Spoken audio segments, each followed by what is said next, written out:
Thank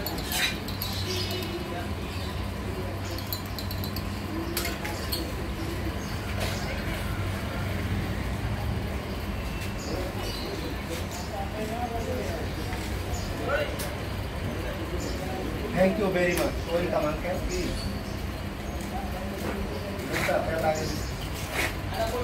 hello viewers, আসসালামু আলাইকুম। আমি এলাম ঢাকা শহরের একটি মাংসের দোকানে। আমি এখন মাংস বিক্রেতার সাথে কথা বলবো, কত দামে বিক্রি হচ্ছে গরুর গোশতের দাম প্রতি কেজি।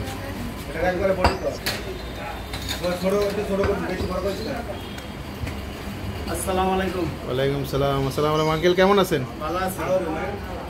আচ্ছা, আপনার দোকানের নামটা কি? আমার নাম বিসমিল্লাহ মাংস বিতান। ফিশ। আচ্ছা, তো কেমন চলছে বেচা কিনা? ইনশাআল্লাহ ভালোই চলছে। বলবেন যে কোন মাংস, অবশ্য গরুর মাংস বিক্রি করতেছেন? জি, এটা অরিজিনাল দেশি গরু একদম এখন। আচ্ছা, কোন মাংস কত করে বিক্রি করতেছেন? এটা গরুর মাংস একই দাম, যেটি নেন মনে করেন 780 টাকা।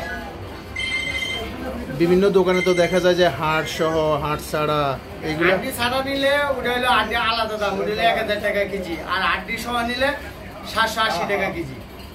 এখন একটু গরুর দাম একটু বেশি, তো এর কারণে একটু দাম বেশি। আর কলিজা কত করে বিক্রি করেন? কলিজার মাংস একই দাম 780। আর ফ্যাপশন নিলে আপনার হলো 500 টাকা, জিব্বা 500 টাকা, বুঝছেন? মানে এই দামে বিক্রি হয় সব। কোন দোকানে তো আরো কম দামে বিক্রি করে। আমরা তো আসলে সলিড করি, তো আমরা কোনো ভেজাল করি না। আমরা গুলশান এলাকা কোনো ভেজাল করা যায় না। আচ্ছা, ঢাকা শহরের একজন বিখ্যাত মাংস বিক্রেতা খলিল, উনি কিভাবে কম দামে বিক্রি করে থাকে? এটা আসলে উনি কিভাবে করে, কিন্তু আমরা তার দেখেন একটা সুযোগ করি, এই দেখেন আমটা এইভাবে। আচ্ছা, এই ক্ষেত্রে কি বেশি নিলে কি কম রাখবেন? না, বেশি নিলে একটু কম রাখা যায়। কিরকম কম রাখবেন? এই কেজিতে মনে করেন 10 টাকা কম রাখা যায়। কেজিতে 10 টাকা কম রাখা যায়। তাহলে হাড় ছাড়া মাংস 1000 টাকা, জি। আর হাড় সহ মাংস হচ্ছে 750। জি, 780। 780। জি। আপনি কি পুরো গরু এখানে জবাই করেন না বাইরে থেকে নিয়ে আসেন? পুরো গরু জবাই করি। একই 200 গ্রাম হইছে কাকা। আর আধা কেজি মিলা রাও। কিডনি দে তুমি, কিডনি দে। কিডনি না। তাড়াতাড়ি তোর কাস্টমার আছে। কইলা কত কইছে?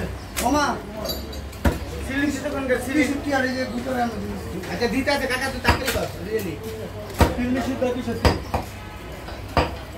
কি বুঝলেন? এখানে হাড় সহ মাংস বিক্রি হচ্ছে 780 টাকা এবং হাড় ছাড়া অরিজিনাল মাংস বা গরুর গোশত বিক্রি হচ্ছে 1000 টাকা দামে। কোথাও ঢাকা শহরে কোথাও গরুর গোশত বিক্রি হচ্ছে 700 টাকার কমে। আমরা বিভিন্ন সংবাদ মাধ্যমের জানতে পেরেছি যে ঢাকার একজন বিখ্যাত ব্যবসায়ী খলিল, উনি কম দামে গরুর গোশত বিক্রি করে সাড়া ফেলে দিয়েছে। কিন্তু অন্যান্য যারা ব্যবসায়ী রয়েছে তারা কোনোভাবেই কম দামে গরুর গোশত বিক্রি করতে পারতেছে না। কখনো তারা গরুর যে সাইজ এবং গরুর যে কোথায় থেকে গরু আমদানি করা হয়েছে তার উপর ভিত্তি করে তারা গরুর দাম বেশি হাঁকাচ্ছে। আবার কখনো বলতেছে যে মার্কেটে গরুর দাম বেশি। আমরা জানি না গরুর গোশতের দাম আর কমবে কিনা। এক্ষেত্রে আমাদের করণীয় কি? আমরা বারবার বলে আসছি দেশজ উৎপাদন বাড়াতে হবে। আমরা আগে দেখেছি যে আমাদের ঘরে ঘরে গরু পালন করা হতো, ঘরে ঘরে গরুর দুধ পাওয়া যেত। এখন অবশ্য সেই দিন নেই, এখন সব কিছু আমাদের কিনে খেতে হয়। এই যে গরুর যে উৎপাদন, সেই উৎপাদনের দুষ্প্রাপ্যতার কারণে গরুর মাংসের দাম ডে বাই ডে বৃদ্ধি পাচ্ছে। এখানে প্রতিদিন একটি করে গরু জবাই করা হয় এবং দুপুরের আগেই সব মাংস সব গোস্ত শেষ হয়ে যায়। তার মানে হলো গরুর গোস্তের অনেক চাহিদা রয়েছে। যাদের সামর্থ্য রয়েছে, যাদের ক্যাপাসিটি রয়েছে, তারা বেশি দাম দিয়ে হলেও তারা কিনে থাকে। কিন্তু এই ক্ষেত্রে মার খাচ্ছে সাধারণ জনগণ, যাদের অত বেশি টাকা দিয়ে গরু কেনার সামর্থ্য নেই। আমরা সরকারের প্রতি দৃষ্টি আকর্ষণ করি যেন সরকার যদি হস্তক্ষেপ করে বা সরকার যদি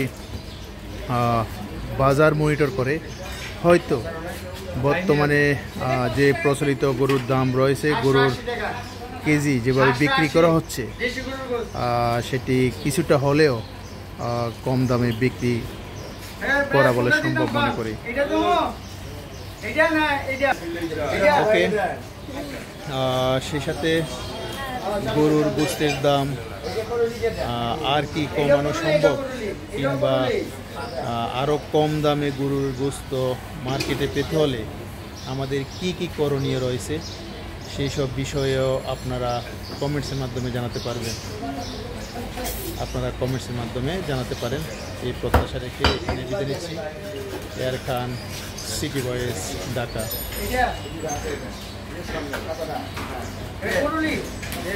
না তেল না দেওয়া সেটা বলতো না কাকুনটা সামনে বউ বালা কাম করতে